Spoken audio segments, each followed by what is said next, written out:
Some stories are not told to entertain. They exist as warnings, and almost always, they arrive too late.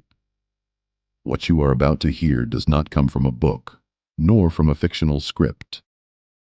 It is a reconstructed account, based on audio recordings, incomplete notes, and files that mysteriously vanished shortly after being discovered. Everything began in a small town that no longer appears on digital maps.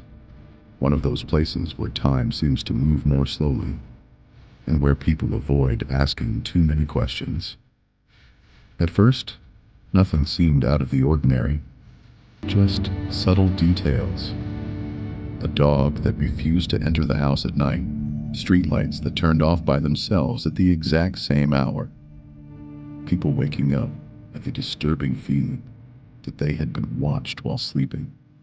Just sensations until the first disappearance. His name was Daniel.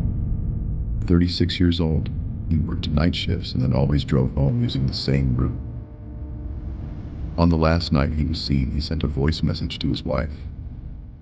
His voice was calm, but something was undeniably wrong. He said the car radio had suddenly turned off, that his phone had lost all signal, and that, for a reason he could not explain, he was certain someone was sitting in the back seat. The audio ends with heavy breathing. Not his. The car was found the next morning, doors unlocked, keys still in the ignition. No signs of struggle. Daniel was never seen again. In the months that followed, more cases appeared. Always at night. Always when they were alone.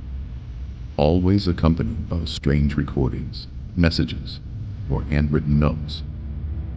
One woman wrote in her diary that she dreamed of the same sentence every night. It already knows that you heard it. A teenager recorded a shaking video, claiming that shadows were appearing where shadows should not exist. An elderly man called his son only to say, "If I don't answer tomorrow, don't come looking for me." None of them were ever found. The police attempted to investigate, but the records kept disappearing. Audio files corrupted, images erased, reports misplaced, until one investigator decided to listen more carefully to the original recordings, using professional headphones at maximum volume. That was when he noticed something no one else had. In every single recording, without exception, there was a barely perceptible sound in the background, a pattern, a presence. It wasn't wind. It wasn't interference. It was breathing, perfectly synchronized with the speaker's breath, as if something was learning how to breathe by listening. The investigator vanished 3 days later. On his desk, there was only a handwritten note. The more you listen, the closer it gets. The town slowly emptied. Families left without warning. Houses remained open. Lights stayed on for weeks. Today, the area is avoided. There are no warning signs, no fences, only silence.